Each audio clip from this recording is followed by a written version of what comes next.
اور مرد کو اللہ نے پابند کیا اپنی نظر کی حفاظت کرو. تمہارے لیے زندگی میں جو آئی ہے یہ ہے تمہاری, باقی جتنی اڑوس پڑوس میں انٹیاں ہیں تمہارا ان سے کچھ لینا دینا نہیں ہے. ان کو ٹائم دو, ان کو وقت دو. دوستوں کے ساتھ گٹر کے ڈھکن پہ بیٹھے بیٹھے پوری راتیں گزار دینا.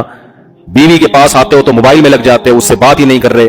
ایک صاحب نے, موٹیویشنل اسپیکر نے, بڑی اچھی باتیں کرتے ہیں, لیکن صرف اچھی بات نہیں, آپ کو سوسائٹی کا پتا ہونا چاہیے. انہوں نے ایک کلپ ریکارڈ کروایا کہ دیکھیں آج کل خواتین گھر میں میلی کچیلی رہتی ہیں, اور مرد جب گھر میں آتے ہیں تو ان کی اٹریکشن ہی نہیں ہوتی بیوی کی طرف. باہر اتنی پھلجھڑیوں کو دیکھ رہا ہے. میں نے کہا بندہ نیک آدمی معلوم ہوتا ہے, لیکن اس کو کلچر کا نہیں پتا.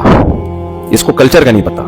کلچر یہ ونس اپون اے ٹائم ایسا تھا, آج الٹا ہے. آج عورت کہتی ہے میرا شوہر مجھے لفٹ, میں اس کے لیے تیار بھی ہوتی تو مجھے لفٹ نہیں کراتا, اور وہ باہر بھنگن چمارا نہیں گھوم رہی ہوں گی نا, ادھر منہ مارتا رہے گا یہ جا کے. یہ الٹا معاملہ ہو گیا ہے. تو مردوں نے بیوی کو وقت دینا چھوڑ دیا, اس کے ساتھ گپ شپ لگانا, دل لگی کی باتیں کرنا, یہ چھوڑ دیا ہے آدمی نے. تو نبی کی سیرت ہمارے سامنے. حضرت عائشہ رضی اللہ تعالیٰ عنہ کہتی ہے میں گلاس سے جہاں سے منہ لگا کے پانی پیتی تھی, نبی گھما کے اسی جگہ سے منہ لگا کے پانی پیتے تھے.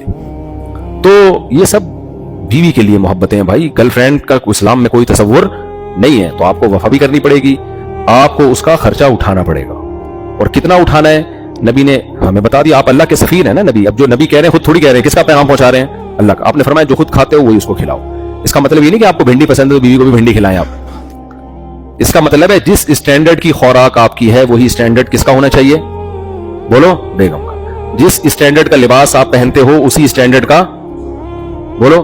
آپ نے گل احمد کے کپڑے پہنے کبھی؟ بتائیں کس کوئی ہے جس نے گل احمد کے کپڑے پہنے؟ اسٹینڈرڈ کیا ہے نا گل احمد کا. کوئی بھی نہیں جس نے گل احمد کے کپڑے پہنے. آپ نے گل احمد کے کپڑے پہنے؟ آپ نے پہنے گل احمد کے؟ آپ نے گل احمد کے کپڑے پہنے ہیں یا نہیں پہنے ہیں؟ تو جب پہنے تھے گل احمد نے کیا پہنا تھا پھر؟ مجھے یہ سوال کا جواب کوئی نہیں دیتا. اب آپ گل احمد کے کپڑے پہن کے گھوم رہے ہو, اس کو کس کے کپڑے پہنائے پھر آپ؟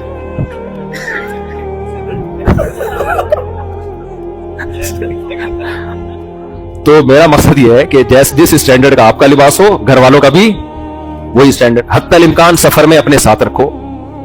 یہ نہیں ہے کہ جی اس کو یہاں چھوڑ دیا پاکستان میں یا انڈیا میں اور پوری دنیا میں گلچھڑے اڑا رہے ہو. اگر گنجائش ہے, نہیں ہے تو پھر ایک مجبوری ہے.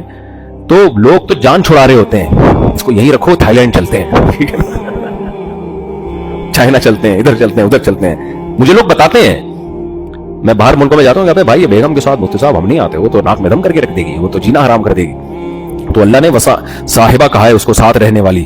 اگر گنجائش ہے, نہیں ہے تو پھر جاب میں آدمی ظاہر ہے, یا اقامہ فیس بھی ہے سعودی عرب میں, وہ پھر گنجائش نہیں ہے تو ایک الگ بات ہے. تو اللہ نے گرل فرینڈ کے, انٹیوں کے کوئی حقوق نہیں رکھے, بلکہ ان سے بدتمیزی سے بات کرنے کا حکم دیا. بدتمیزی سے میرا بد اخلاقی نہیں ہے, یعنی اگر وہ فری ہو رہی ہے تو آپ کو فری ہونے کی اجازت نہیں ہے. پھر بچوں کو ٹائم